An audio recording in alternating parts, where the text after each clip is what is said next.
Hi, welcome to the CNBC-TV18 special. I'm Shereen Bhan and we're in conversation with the chairman of the Vedanta group, Anil Agarwal.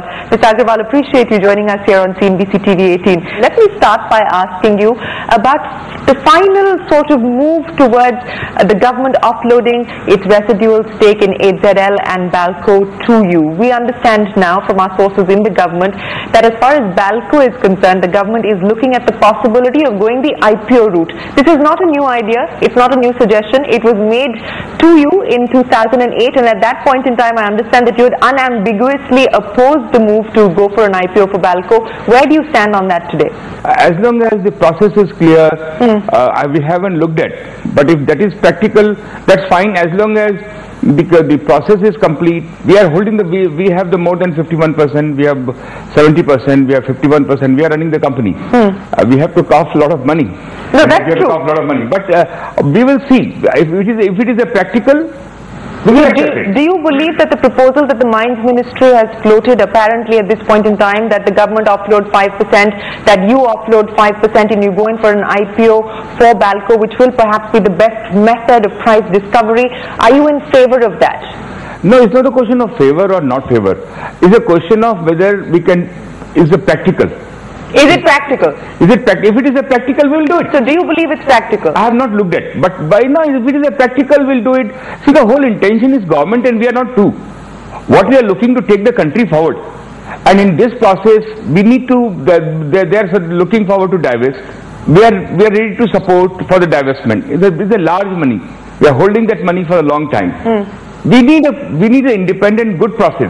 So even if that were to mean, as far as BALCO is concerned, the IPO route, you will accept it? We will definitely look at it. You'll definitely look at it. Okay, the offer that you had earlier made to the government in January this year didn't really do very much for the government. Now you've gone back to your shareholders, you've sought an enabling resolution to sweeten, in a sense, your offer. In US dollars terms, it's a 20%, almost a 20% increase over what you had earlier proposed to the government. In rupee terms, it's a substantial, almost 25% increase over your earlier proposal to the government. Why haven't you communicated this to the government? No, you have misunderstood. The whole thing is that, this is not our company. We need to take shareholders, consent. And if we can't do it all the time, we have took the enabling power in our hand, whereby if the negotiation goes on and government is willing to go ahead, we should have something in our hand to, but it's not a question of more money or less money. It has to be right money. But it's very clear for the fact that you've actually gone to your shareholders at your EGM and sought an enabling resolution to be able to negotiate all the way up to a maximum of 25% over and above what you would propose to the government, seems to suggest that that is the window that you're looking at. No, it's not a question of more or less. Government is not a private party, say I want $100,000. They have to go through the process. It has to be seen that the process was right.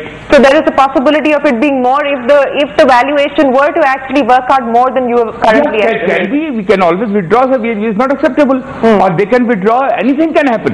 But we have to run the process. You're today saying that the government and you are one, and you're the same unit. But you've actually been battling with the government to be able to get this residual stake in both these companies for years now. You've gone through a long arbitration process. You're now fighting in court. The next hearing on the matter is coming up on the 16th of October, and you've of course proposed to the government that if they were to agree to your proposal, you will drop all litigation as well. Yeah, of course. This is the proper. The world is seeing us, how we behave. That's the whole thing. We can't put all our energy doing this. Okay. You've been sending a lot of letters to the Prime Minister through the year on various matters, including, of course, the issue of HZL and BALCO, and, of course, matters related to Cairn, where you've asked or told the Prime Minister that you will encourage Cairn India to hike its production to 500,000 barrels per day. By when do you actually hope to touch 500,000 barrels per day, given the current regulatory environment? You're currently at 175, your next milestone is 190. We don't know when you're going to be able to do 190, so where does 500,000 come into play? We have, it's a question of, we have an import bill. Total import bill maybe $300 billion. Out of 2/3 is a gold, oil, Yeah. 85% oil we import. Most of the gold we import. All the fertilizer we import. This bill itself should be $175 billion. The fundamental is exploration.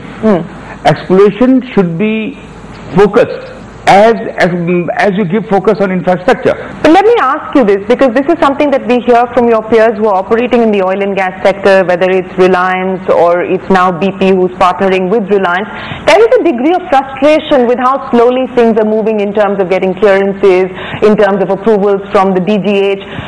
Are you beginning to feel frustrated? You're a new entrant into the market here in India. Are you beginning to feel frustrated already? See, I'm in this business last 20 years with the government. And each time, we have to have patience. Sometimes I've said we have to trust to the Indian companies, to Indian entrepreneurs, because they have delivered everything. So this time also, we don't, in India only there are 3 companies, either the government, Reliance or us. With the population of 1.2 billion people, and 85% import of oil will always remain poor. So for that, if we have to create where 10, 15 more oil and gas companies should come in. And for that proper policy, which is a simple policy, revenue model to be created. I was asking you about going from 175 to 190, which is what you have stated that you will be doing, and then encouraging Cairn to go to 500,000. By when do you actually hope to touch 190? Because you've already got clearances for that. 190 we will definitely try to do it next year. Okay, 190 by next year, calendar year. Sure. So maybe in the first half of next year? Okay. Hopefully. Okay. Sure. Since we are talking about what we can expect from Cairn India, when can we finally expect that dividend? Because there was a lot of confusion on whether there was going to be a one-time special dividend. What is the situation? Because shareholders have been waiting to hear more on that. No, this is again, we need some clearance from the government. For giving the dividends, we needed some company to be merged. The court has given approval for a small thing. The bureaucracy has taken a little more time to give us a clearance. I believe that will happen in a couple of days' time. Okay. And then we'll move forward. There are question marks being raised about Rahul Dhir's exit, and it wasn't just Rahul Dhir's exit. There were a lot of exits around Rahul Dhir from the Cairn senior management. There seems to be a perception that there is an issue of cultural difference, that the new management that's come in hasn't really been able to take along the management that was running Cairn.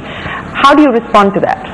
This is a very small matter. It's a world-class company. Company like Cairn India is not many companies. We have asked for Cairn India's CEO position. You will not believe. The world's largest company, from Exxon to the down the line, any company, people looking forward. How many positions are there like a Cairn CEO? So the people see what they're doing. So by when do you hope to identify the successor? There's a process again. It may take time, and the existing people are doing extremely good work. The people who are running it. This is an amazing class of situation. We have not touched this company at all. We have only motivated them. We have only taken away their difficulties. And see what they have done. They are producing 125,000 ton, and they had a plan to produce 175,000 ton after 2 years. They produced this year. How can they do it? If they were supposed to do it, they could have done it themselves. Okay. We just come in, we put their hand on their back, and then they are doing it. Okay. What about the fact that Cairn PLC is actually looking at offloading further stakes? They've just offloaded another 8% in the latest tranche that they sold. They continue to hold about 10% in the company. If they were to divest that anytime soon, would you be looking at picking up? Just out of buy anytime. But my hands are tight. I have to go through the process. I have no window open. How can if they want to sell, because there are a lot of bad perception about India. People want to exit. This is the biggest things, and they thought this is a very good price. They are selling it. But as far as I am concerned, this is a phenomenal price. And if I get, we will, as government allowing us to this merger company to complete, we will move on and probably go ahead and do some buyback or whatever is required. But my focus is to create independent security of oil and gas. No, I am not here to look at small things here and there. I am looking if I can open up this sector. That's what I'm looking at. I think that you and me should look at. But do you get the feeling at this point in time that that is easier said than done, given the kind of difficulties, given the kind of regulatory hurdles that this sector is faced with? I can tell you, I have met the Prime Minister, I have met the Petroleum Minister, I have met the Petroleum Secretary, I have met the DDH people, all in align, and they all believe that we have huge reserve from Assam to the south, and you will see next NELP auction when we take, we will be the ambassador. We will make sure that 10 more company comes.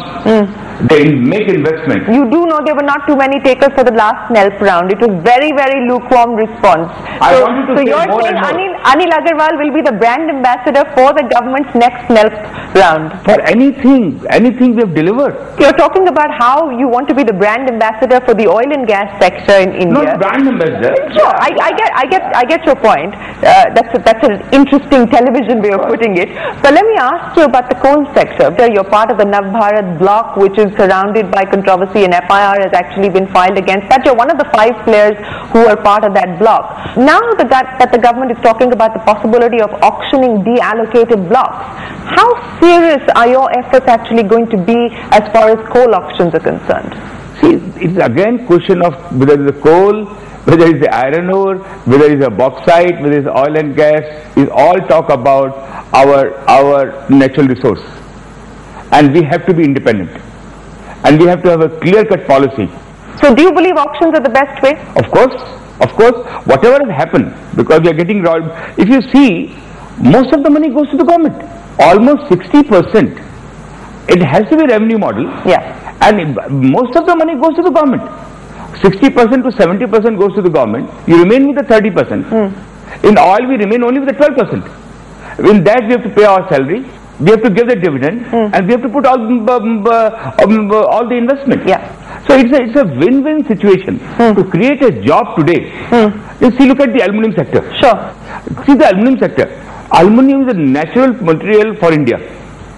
We have huge third largest bauxite reserve. But you can't mine. This is the point. You want to keep this 300 years more, just to be there. It can be there all the time. But if you can take that bauxite out, you can create. China produced 20 million ton of aluminium. We only produce 2 million. Yeah. If we can produce 20 million, we can have at least 7% of our country people to be involved into the manufacturing.